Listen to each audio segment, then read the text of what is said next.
Welcome to Man Does Tech, where I solve the problems you didn't even know you had.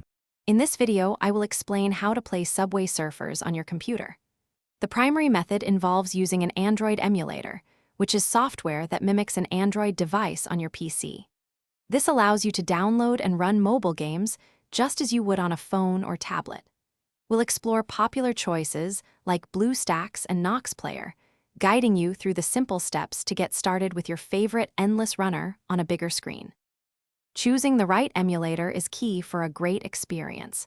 Consider your computer's specifications. Some emulators are lighter than others. Once you've made your selection, visit the official website to download the installer file. The installation process is usually straightforward, involving just a few clicks. Make sure to accept the terms and conditions, and you'll be ready for the next step in about 5 minutes. With your emulator installed, the next step is to get Subway Surfers. Launch the emulator, and you'll typically find a Google Play Store icon, just like on an Android phone. Sign in with your existing Google account or create a new one if needed.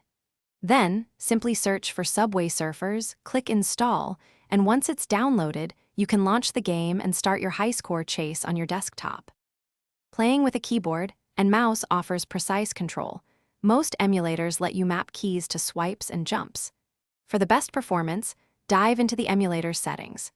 You can often allocate more RAM or CPU cores if your computer has them, which can significantly smooth out gameplay.